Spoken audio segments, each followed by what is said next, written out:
Good morning, everybody. I just wanted to say hello. I'm David Swanson. I'm your host today, and then we have the other David Swanson. He'll be over here or over there somewhere, and he's going to be helping out. He'll be clicking through if need be.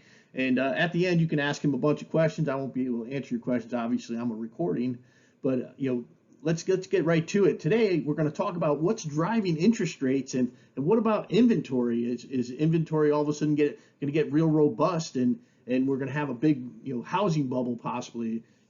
How that relates to the Fed. What's the Fed doing with inflation and raising rates right now, and how they all tie together, and are we heading for a recession, and should we head for a recession? Is that important to get mortgage interest rates down again? So let's move right on. I'm going to use the expertise of a guy named Barry Habib. He's an expert in the mortgage field, and he'll be doing a lot of the detailed clips for us. So Dave, go ahead, click us through. Thanks. This is an historical chart on the mortgage rates, all the mortgage rates where they've been for the last 20 years. As you can see, that they've been as high as like 9%, and I've actually sold like a 1.9% 15-year fix at its lowest moment, back in 2020. Right now, it's kind of shooting up, and so what we're going to do is we're going to learn from Barry Habib how mortgage interest rates and inflation are tied together, and we're going to go right to the Barry Habib's clip.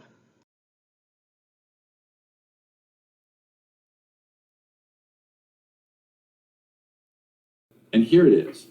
You see, as inflation goes up, this is mortgage rates, they go up. As inflation comes down, mortgage rates come down. And this pattern repeats itself until when? Until the Fed fixes the game.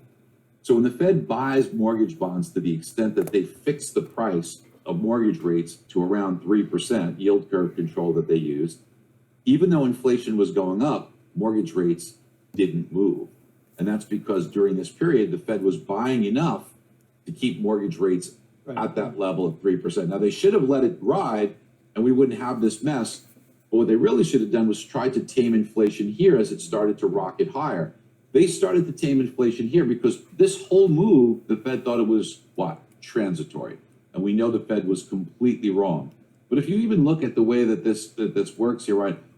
We see inflation go up, mortgage rates go up. Inflation dips a little bit, mortgage rates dip. Inflation goes up, mortgage rates go up. Inflation dips, mortgage. So we know that there's a very close correlation there. So the question is, okay, so when's inflation going to come down? We already know that there are forces out there that will cause inflation to drive in the lower direction, as I showed you before when we looked at the reasons for less money and more goods.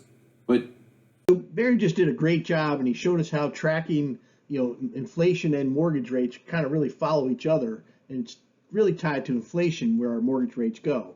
And he's going to now talk about how that inflation rate is determined, mathematically, and we'll go right to that clip in a moment. But we all know that inflation's caused by too much money chasing too few goods, and so we're in the middle of that, and that's why the Fed wants to change inflation.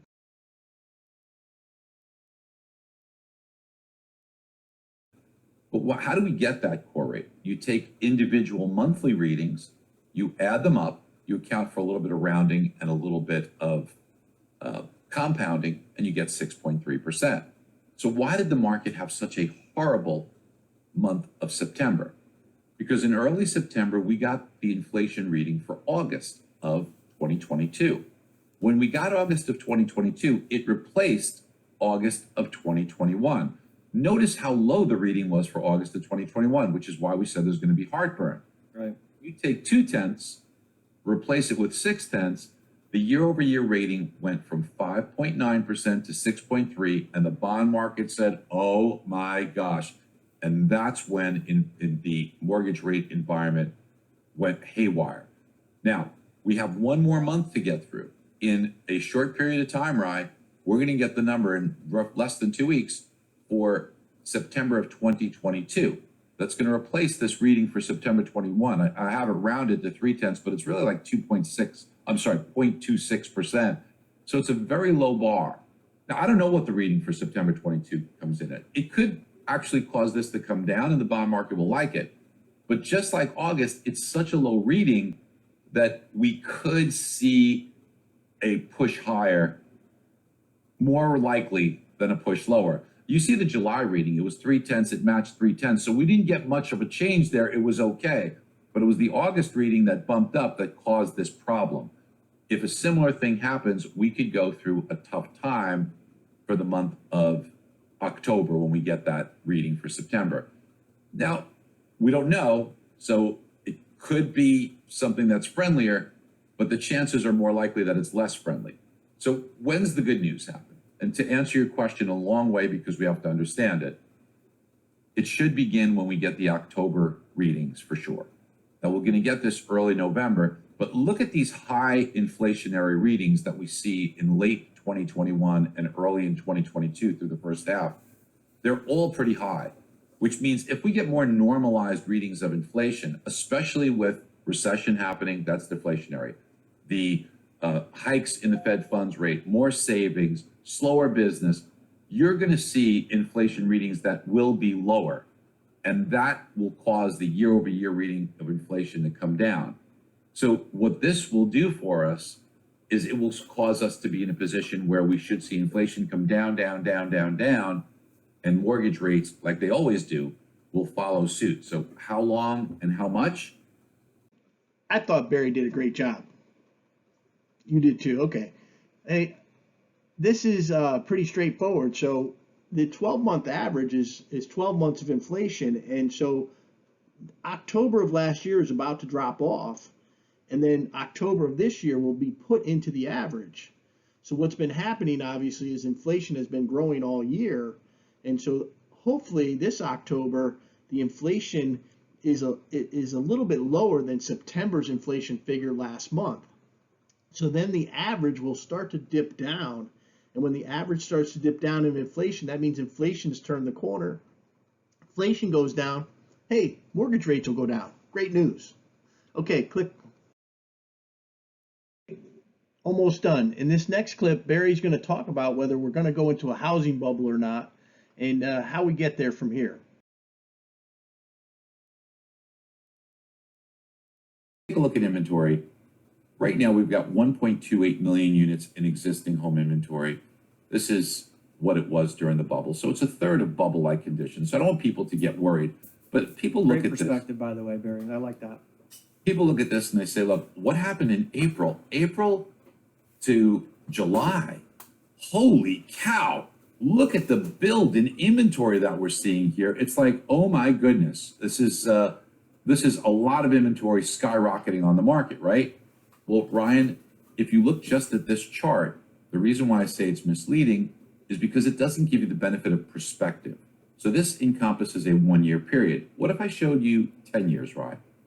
Do you notice a pattern? Right, for sure. Every single year you get this inventory build between April and July or August. Why?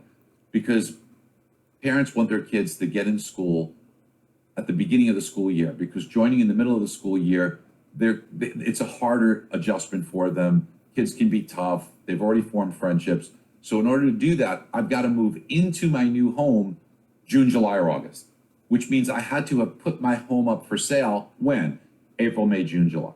And that's here every single year over and over and over and over and over again.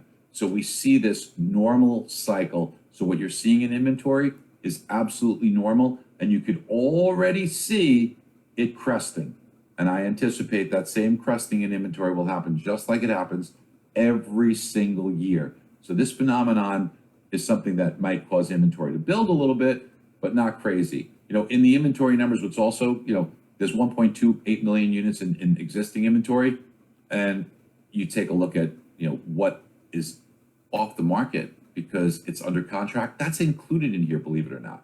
If you have a home that's under contract closing next week, it's included in inventory because it's not closed, but it's really not available. So active listings is really 779,000, and you could see the same pattern in active listings. So while we've seen a build in active listings, it is way below what normal levels of active listings look like, and it's already beginning to roll over and crest. So these are things that, once you gain perspective, you could see why this is not a housing, crash or bubble. Sure, might see prices come in a little bit, especially in the overheated areas. But over time, you buy that home now, maybe you get a better deal on it. Believe me, 6 or 7 or 8 years from now, 10 years, 12 years from now, when you're looking to sell it, you will do extraordinarily well in that. Hey, I had a great time recording all this for you. I hope you had a good time watching it. Just want to make one more point. I'm always amazed that people think that they're on the Walmart shopping team or something, for the professional Walmart shoppers, and they got to shop for the best mortgage rate. Right now, it doesn't matter to shop for the best mortgage rate, because what's going to happen in another year or two, based on what Barry Habib has said, rates are going to get lower once inflation kicks in. Once the recession kicks in, inflation's going to come back down. So they don't need to shop for the best rate right now. What they need to do is always work with a professional. Bob Murphy's a great realtor. He's a great professional. He's going to bring me in. I'm a competitive, I'm obviously, my price is competitive. I'm going to do a great job. We're going to bring Phil Newton in.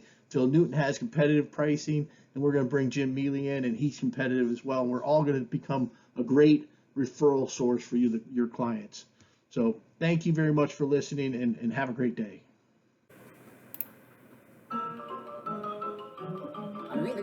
That's all, folks.